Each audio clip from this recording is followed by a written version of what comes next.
जय श्री कृष्ण बेटा। लास्ट में આપણે ચેપ્ટર 12 વિદ્યુત એના વિશે ખૂબ અગત્યની ચર્ચાઓ કરી। ચેપ્ટરનો આપણો પહેલો પ્રશ્ન એ હતો કે ભાઈ આ વિદ્યુત પ્રવાહ જે છે એનું નિર્માણ કોણ કરે છે।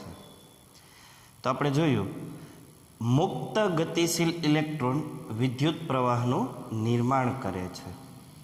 આપણો બીજો પ્રશ્ન એ હતો કે આ ઇલેક્ટ્રોન જે છે એને ગતિમાં કોણ લાવે, એનો જવાબ આપણે મેળવશું।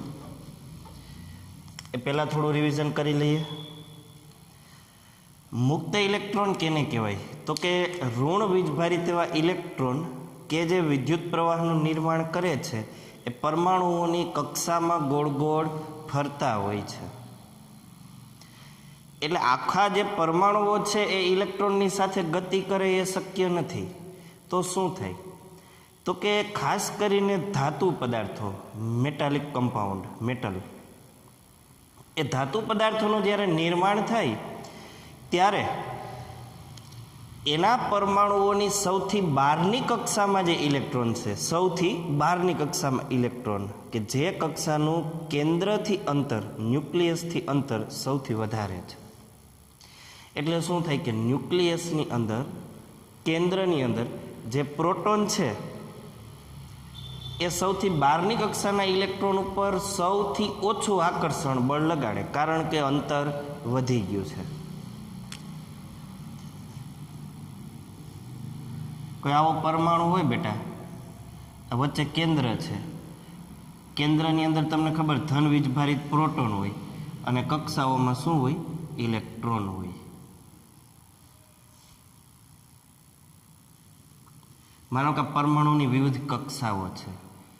n બરાબર 1 એટલે પહેલી કક્ષા થઈ, n બરાબર 2 એટલે બીજી કક્ષા થઈ, n બરાબર 3 ત્રીજી કક્ષા થઈ અને n બરાબર 4 આ ચોથી કક્ષા થઈ। અહીંયા ઇલેક્ટ્રોન છે, એવી જ રીતે બીજી, ત્રીજી અને ચોથી કક્ષામાં ઇલેક્ટ્રોન છે આપણે માની લઈએ। પ્રથમ કક્ષામાં તમે 9મા ધોરણમાં ભણી ગયા 2 ઇલેક્ટ્રોન હોય, બીજી કક્ષામાં 8, એવી જ રીતે ત્રીજીમાં 8 અને ચોથીમાં 18 ઇલેક્ટ્રોન।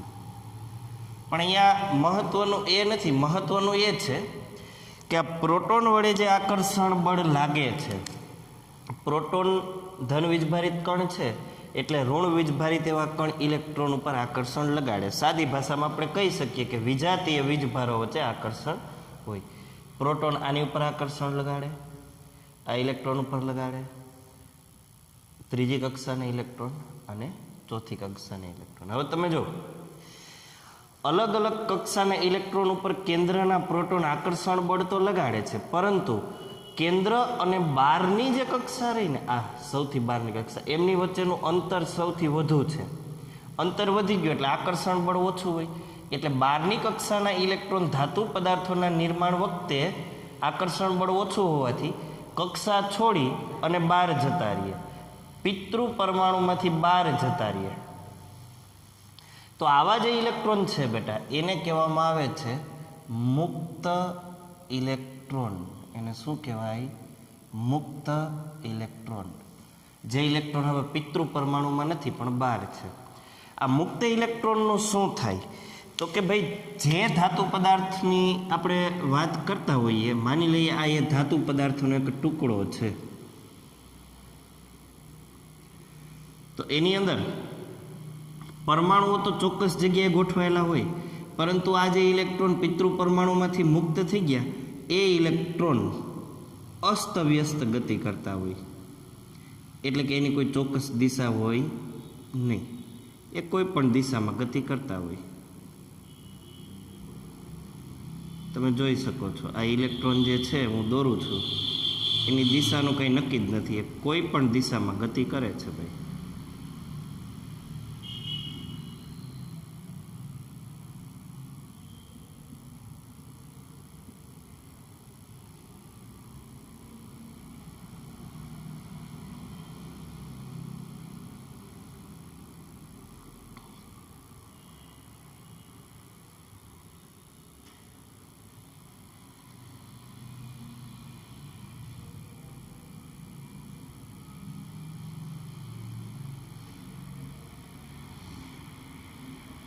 તો આ રીતે મુક્ત ઇલેક્ટ્રોન અસ્તવ્યસ્ત ગતિ કરે છે. હવે ધાતુ પદાર્થોમાં આવા મુક્ત ઇલેક્ટ્રોન વધારે હોય, ધાતુ પદાર્થોમાં મુક્ત ઇલેક્ટ્રોનની સંખ્યા વધારે હોય એટલે ધાતુઓ વિદ્યુતના સુવાહક છે. અધાતુ પદાર્થો કાગળ, કાપડ, લાકડું, પ્લાસ્ટિક, કાચ એમાં આવા મુક્ત ઇલેક્ટ્રોન ના હોય એટલે વિદ્યુતના અવાહક છે, વિદ્યુતનું વહન કરી શકે નહીં. હવે અત્યારે આ ધાતુ પદાર્થોમાં તમે જો ઇલેક્ટ્રોનની દિશા કંઈ નક્કી નથી, ગમે તે દિશામાં ગતિ કરે છે, પરંતુ જો આ ધાતુ પદાર્થને વિદ્યુતીય ક્ષેત્રમાં મૂકવામાં આવે અથવા તો આપણે એમ કહી શકીએ કે એના પર બેટરી વડે વિદ્યુતીય બળ લગાડવામાં આવે, આ બેટરી છે, ધન અને ઋણ છેડો, તો હવે આ બેટરીના પ્રવાહને કારણે બધા જ ઇલેક્ટ્રોન જે રહ્યા ને એની દિશા ચોક્કસ બની જાય. અને કેવી દિશા બનશે એ આપણે જોઈએ, ધ્યાનથી જોજો. ઉપરનો જ ધાતુ પદાર્થનો જે ટુકડો છે એ સપોઝ કે અહીંયા નીચે હું દોરું છું,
હવે તમે જો બેટા, જેવું આ ધાતુના ટુકડા ઉપર વિદ્યુતીય બળ લગાડવામાં આવ્યું બેટરી વડે એટલે બધા જ ઇલેક્ટ્રોનની એક ચોક્કસ દિશા બની ગઈ, આ દિશા.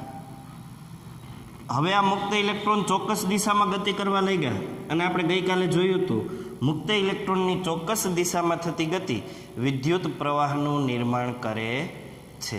આ વાત આપણે જોઈ હતી.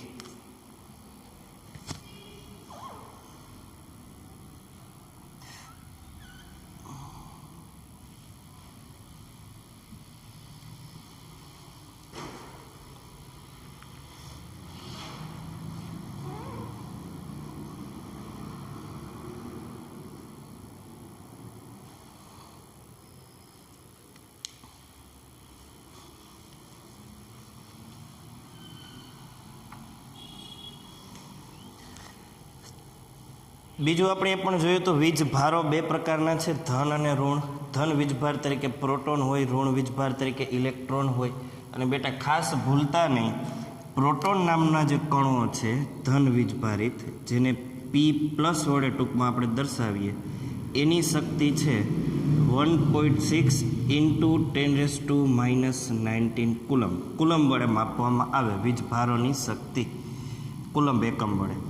એવી જ રીતે જો ઇલેક્ટ્રોનની આપણે વાત કરીએ, ઋણ વીજભારિત એવો કણ ઇલેક્ટ્રોન, તો -1.6 × 10⁻⁻19 કુલમ. શક્તિ બંનેની સરખી, પણ એ માઇનસ અને પ્લસ વિરુદ્ધ વીજભારો એકબીજાને સમતોલિત કરે. બીજું આપણે એ પણ જોયું હતું કે વીજભારનું આ મૂલ્ય એક એક પ્રોટોન કે એક ઇલેક્ટ્રોન માટે ખૂબ નાનું છે. એટલે સાયન્ટિસ્ટોએ એક જથ્થો નક્કી કર્યો કે ભાઈ આ તો 0.0000 સમથિંગ કુલમ મળે છે, તો કમસે કમ એક કુલમ તો રાખીએ. તો પછી એક કુલંબ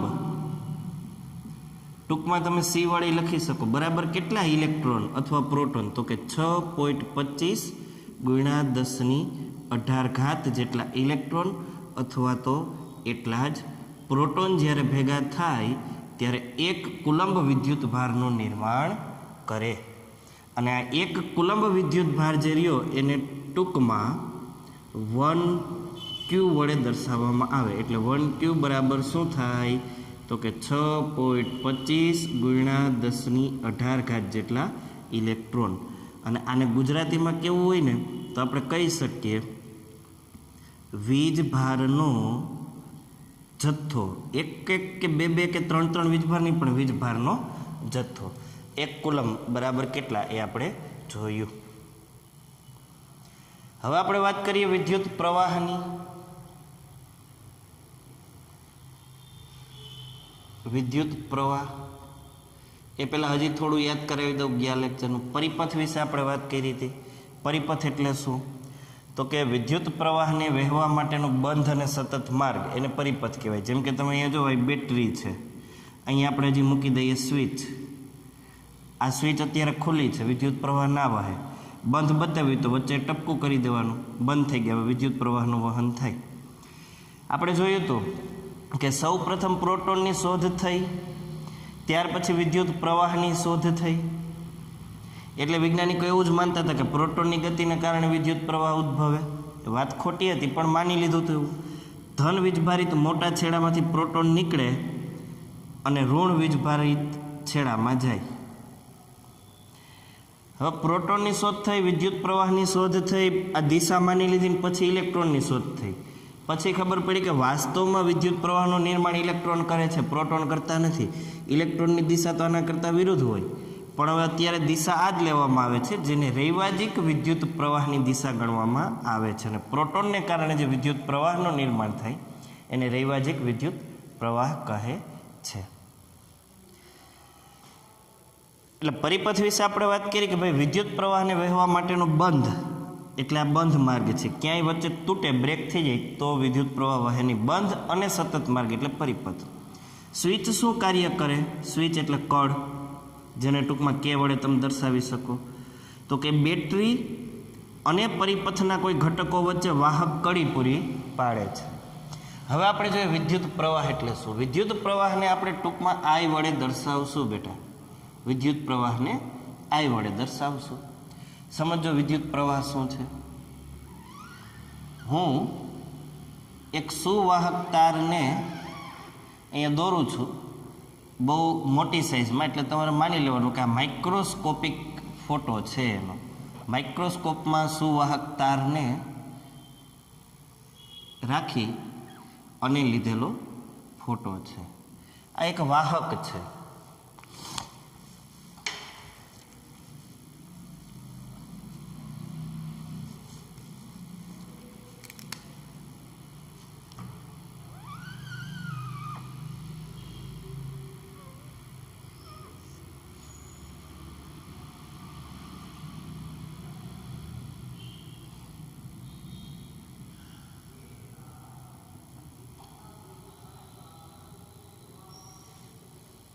આ શું છે?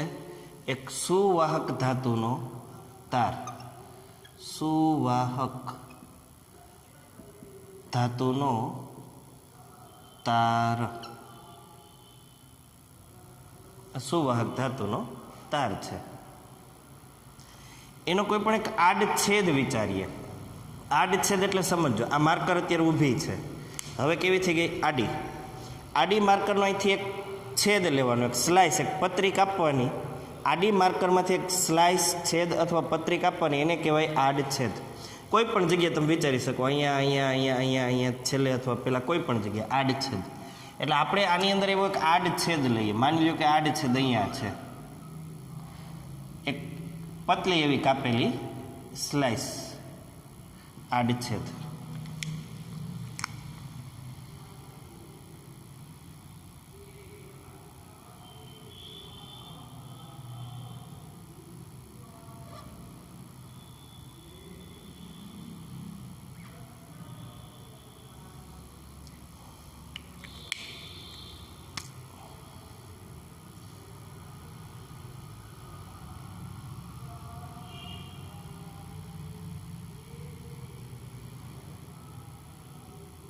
વાહકનો આડછેદ. હવે બેટા વાહક છે એટલે આમાં મુક્ત ઇલેક્ટ્રોન તો હોય જ, તમને ખબર છે. મુક્ત ઇલેક્ટ્રોન, સુવાહક ધાતુ છે એટલે મુક્ત ઇલેક્ટ્રોન તો હોવાના જ. માની લઈએ આ બધા શું છે? મુક્ત ઇલેક્ટ્રોન.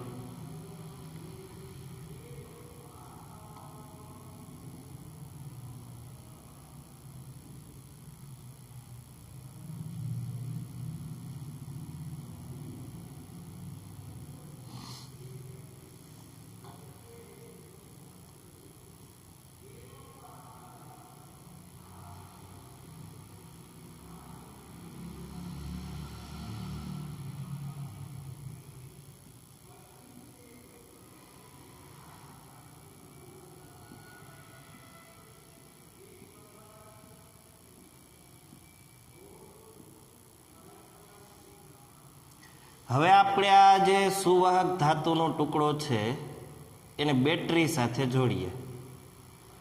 બેટરી એટલે જેના વડે એના પર વિદ્યુતીય બળ લાગશે. બેટરી સાથે જોડીએ.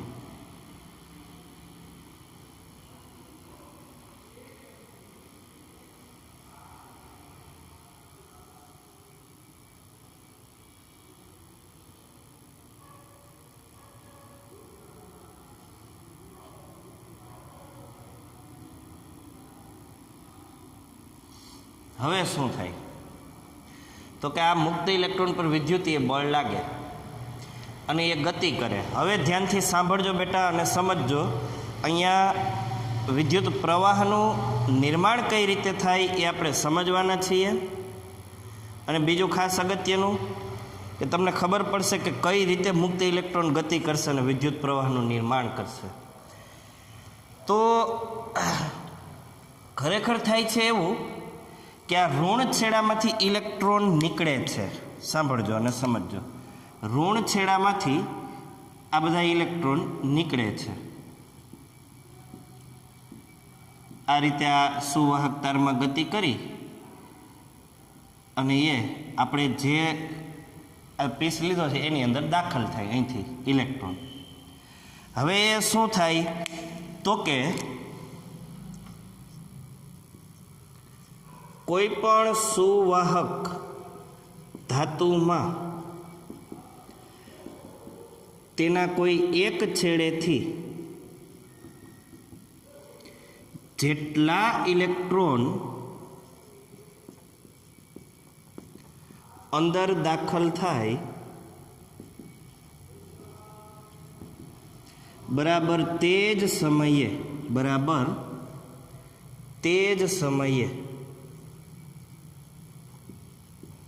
તેટલા જ ઇલેક્ટ્રોન ધાતુના બીજા છેડેથી બહાર નીકળી જાય છે. હવે જો તો શું થયું કે ભાઈ અહીંથી માનો કે કોઈ એક સમયે 2 ઇલેક્ટ્રોન અંદર દાખલ થયા તો એ જ સમયે 2 ઇલેક્ટ્રોન અહીંથી બહાર નીકળી જાય. અહીંથી માનો કે 50 ઇલેક્ટ્રોન દાખલ થયા તો એ જ સમયે 50 ઇલેક્ટ્રોન બહાર નીકળી જાય. મતલબ કે વાહકની અંદર તો જેટલા હતા ને એટલા ઇલેક્ટ્રોન છે. વિદ્યુત પ્રવાહ વહે છે ત્યારે અને નહોતો વહેતો ત્યારે. બીજું શું થાય તો કે અહીંથી જે ઇલેક્ટ્રોન દાખલ થાય એ જ અહીંથી બહાર નીકળી જાય છે? નહીં. અહીંથી જે ઇલેક્ટ્રોન દાખલ થાય ને અંદરના બધા ઇલેક્ટ્રોનને ધક્કો આપે. ડ્રિફ્ટ વેગ જેને કહેવાય, ડ્રિફ્ટ ઝડપ. એટલે એ ધક્કો ખાધેલા બધા ઇલેક્ટ્રોન આમ આગળ વધે અને અહીંથી 2 ઇલેક્ટ્રોન દાખલ થયા હોય તો ધક્કો આગળ વધે ને 2 ઇલેક્ટ્રોન અહીંથી બહાર નીકળી જાય કે જે અહીંયા પડ્યા હોય. અહીંથી 100 ઇલેક્ટ્રોન દાખલ થાય એટલે 100 ઇલેક્ટ્રોનનો ધક્કો આગળ વધે. આ બધા ઇલેક્ટ્રોન ઉપર ધક્કો લાગે આગળ ખસતા જાય. અહીંથી એ જ સમયે 100 ઇલેક્ટ્રોન બહાર નીકળી જાય. હવે તમારે શું કરવાનું તો કે આપણે જે આડછેદની કલ્પના કરી છે ત્યાં ઘડિયાળ રાખીને જોવાનું કે ભાઈ 1 સેકન્ડમાં કેટલા ઇલેક્ટ્રોન પસાર થયા. કેમ કે સમયનો એસઆઈ એકમ સેકન્ડ છે એટલે આપણે માપન સેકન્ડમાં કરવું પડે. ફરીથી કહું, સમયને માપવા માટેનો વિશ્વ લેવલે માન્ય એકમ એસઆઈ એકમ સેકન્ડ છે એટલે આપણે સેકન્ડમાં ગણતરી કરશું. આ વાહકના આડછેદમાંથી 1 સેકન્ડમાં કેટલા ઇલેક્ટ્રોન પસાર થયા તમારે ગણતરી કરવાની. હવે જોજો ધ્યાનથી.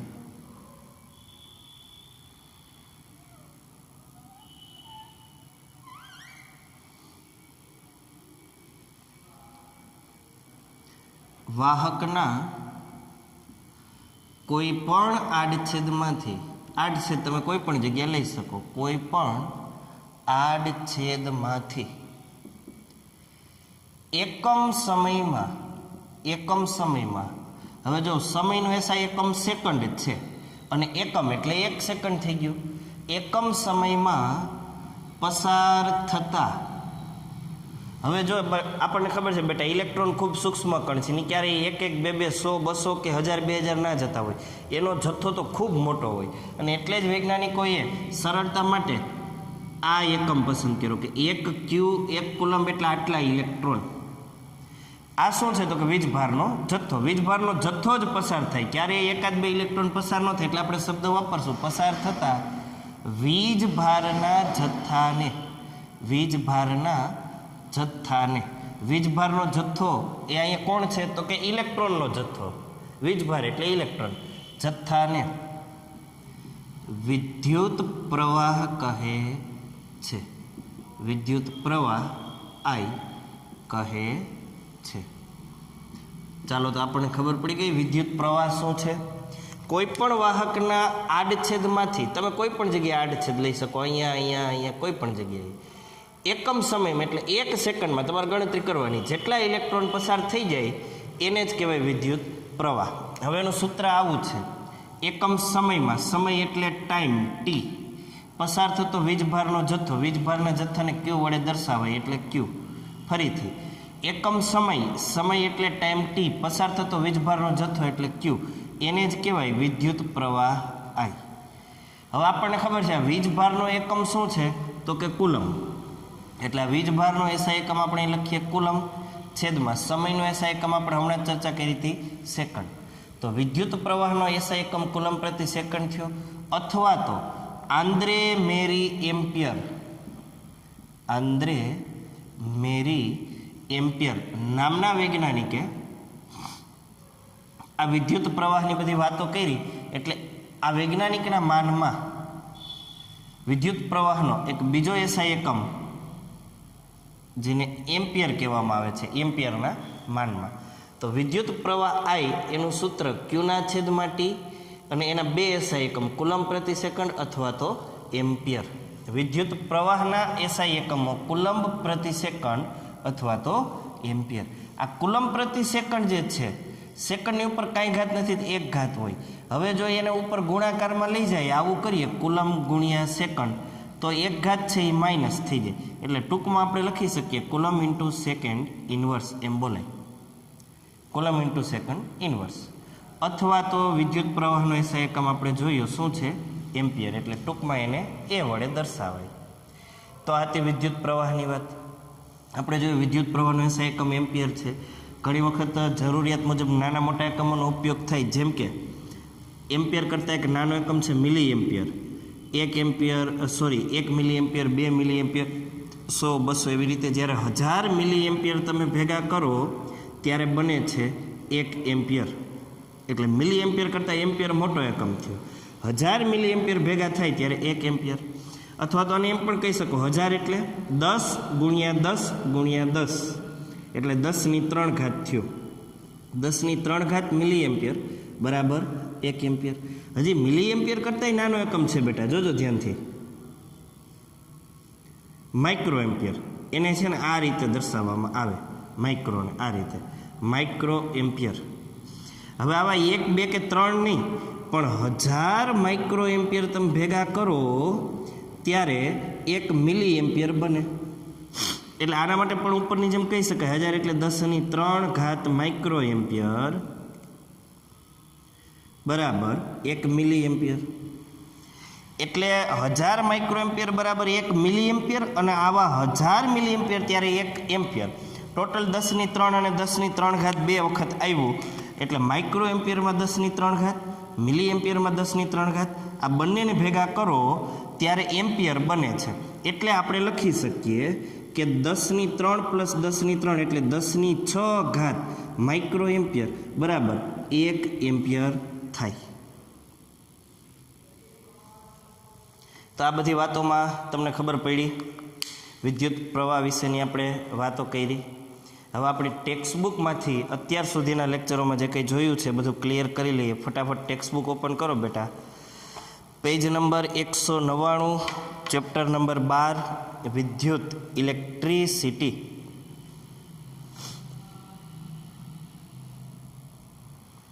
ચાલો ધ્યાન આપજો. વિદ્યુતનું આધુનિક સમાજમાં, આ મોડર્ન ટાઈમમાં મહત્વપૂર્ણ સ્થાન છે. તે ઘરો, શાળાઓ, હોસ્પિટલો તથા અન્ય સ્થળે વિવિધ ઉપયોગો માટે નિયંત્રિત કરી શકાય તેવી અને સુવિધાજનક ઉર્જાનું રૂપ છે. વિદ્યુત ઉર્જાનું એક સ્વરૂપ છે. વિદ્યુત શું છે? ઉર્જાનું એક સ્વરૂપ છે કે જેને નિયંત્રિત કરી શકાય. વિદ્યુત શાનાથી બને છે અને પરિપથમાં તે કેવી રીતે વહે છે? તો કે વિદ્યુત ઇલેક્ટ્રોનથી બને છે અને ઇલેક્ટ્રોન જ્યારે પરિપથમાં ચોક્કસ દિશામાં ગતિ કરે ત્યારે તે વહે છે. કયા પરિબળો પરિપથમાં વહેતા વિદ્યુત પ્રવાહનું નિયંત્રણ અથવા નિયમન કરે છે? એ હજી આપણે બાકી છે, આગળ ચેપ્ટરમાં શીખશું. પ્રસ્તુત પ્રકરણમાં આપણે આ પ્રશ્નોના ઉત્તર આપવા પ્રયત્ન કરીશું. આપણે વિદ્યુત પ્રવાહની ઉષ્મીય અસર અને તેની ઉપયોગિતાની પણ ચર્ચા કરીશું. હવે 12.1 વિદ્યુત પ્રવાહ અને પરિપથ, ઇલેક્ટ્રિક કરંટ એન્ડ સર્કિટ. આપણે હવાના પ્રવાહ અને પાણીના પ્રવાહથી પરિચિત છીએ. આપણે જાણીએ છીએ કે વહેતા પાણીથી નદીમાં પાણીનો પ્રવાહ રચાય છે. આ જ રીતે વાહકમાંથી, ઉદાહરણ તરીકે ધાતુના તારમાંથી વિદ્યુત ભાર વહેતો હોય ત્યારે આપણે કહીએ છીએ કે વાહકમાં વિદ્યુત પ્રવાહ વહે છે. આપણે જાણીએ છીએ કે કોઈ ટોર્ચમાં સેલને વિદ્યુત કોષ કહેવાય, અથવા તો જો એક કરતાં વધુ સેલને યોગ્ય ક્રમમાં ગોઠવેલા હોય ને બેટા તો એને બેટરી કહેવાય. આપણે જાણીએ છીએ કે કોઈ ટોર્ચમાં એટલે કે બત્તીમાં ટોર્ચના બલ્બને, લેમ્પને પ્રકાશિત કરવા માટે વિદ્યુત ભારનો પ્રવાહ અથવા તો વિદ્યુત પ્રવાહ પૂરો પાડે છે. આપણે એ પણ જોયું છે કે ટોર્ચ ત્યારે જ પ્રકાશ આપે છે જ્યારે સ્વિચ અથવા તો કળ ચાલુ એટલે કે ઓન સ્થિતિમાં હોય. સ્વિચ શું કાર્ય કરે છે? તો કે સ્વિચ વિદ્યુત કોષ એટલે કે સેલ તથા બલ્બ વચ્ચે એક વાહક કડી પૂરી પાડે છે. વિદ્યુત પ્રવાહના સતત અને બંધ માર્ગને વિદ્યુત પરિપથ કહે છે. જો આ પરિપથ કોઈ સ્થાનેથી તૂટી જાય અથવા ટોર્ચની સ્વિચ બંધ કરવામાં આવે તો વિદ્યુત પ્રવાહ વહેતો બંધ થઈ જાય છે અને બલ્બ પ્રકાશિત થતો નથી. આપણે વિદ્યુત પ્રવાહને કેવી રીતે રજૂ કરીએ છીએ? તો કે વાહકના આપેલ આડછેદમાંથી ક્ષેત્રફળમાંથી એકમ સમયમાં વહેતા વિદ્યુત ભારના જથ્થાને વિદ્યુત પ્રવાહ તરીકે રજૂ કરાય છે. બીજા શબ્દોમાં તે વિદ્યુત ભારના વહનનો દર છે. જ્યારે સમયની સાથે કોઈ રાશિની વાત કરવામાં આવે ત્યારે એને દર કહેવામાં આવે, રેશિયો કહેવામાં આવે, ગુણોત્તર કહેવામાં આવે. ફરીથી કોઈ એક રાશિની સાપેક્ષે બીજી રાશિની સરખામણી કરવામાં આવે, જેમ કે અહીંયા સમયની સાપેક્ષે વાત કરી છે, તો એને દર કહેવામાં આવે, રેશિયો કહેવામાં આવે અથવા તો ગુણોત્તર કહેવામાં આવે.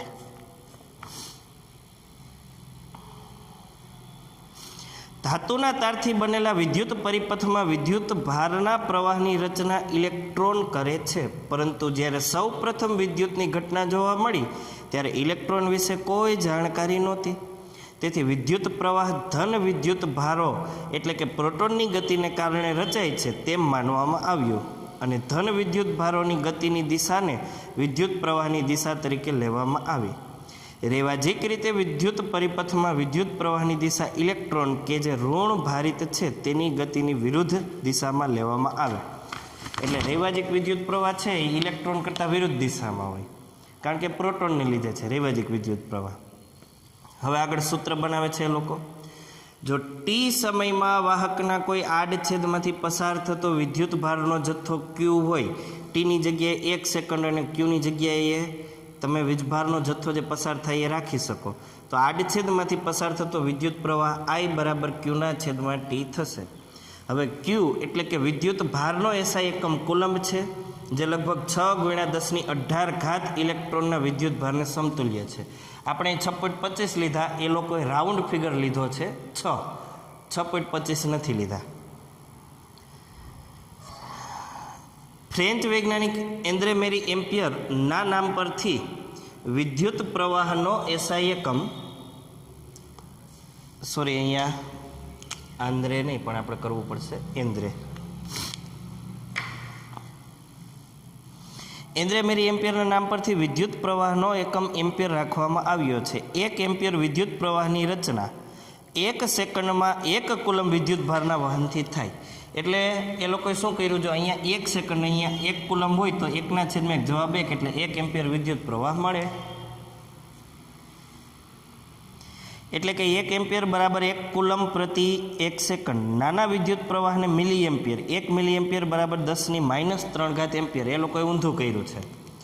આપણે 1000 એટલે કે 10⁻³ મિલી એમ્પિયર બરાબર 1 એમ્પિયર કર્યું હતું, પણ 1 મિલી એમ્પિયર બરાબર કેટલા એમ્પિયર? તો આ જે આંકડો છે પેલી બાજુ જાય, છેદમાં જાય, અને છેદમાંથી અંશમાં લઈ જાઓ, માઇનસ થાય. એટલે 1 મિલી એમ્પિયર બરાબર કેટલા એમ્પિયર? તો કે 10⁻³. એવી જ રીતે 1 માઇક્રો એમ્પિયર બરાબર કેટલા મિલી એમ્પિયર? તો કે 10⁻³ અથવા માઇક્રો એમ્પિયરમાં રજૂ કરવામાં આવે. પરિપથમાં વિદ્યુત પ્રવાહ માપવા માટે વપરાતા સાધનને એમીટર કહેવાય.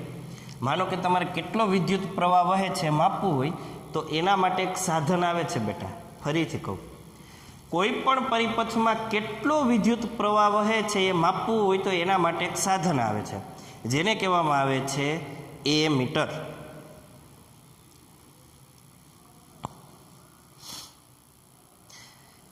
જે પરિપથમાં વિદ્યુત પ્રવાહ માપવો હોય તેમાં તેને હંમેશા શ્રેણીમાં જોડવામાં આવે. એટલે અહીંયા કોઈ પણ જગ્યાએ આ સુવાહક તારમાં તમારે એને જોડી દેવાનું.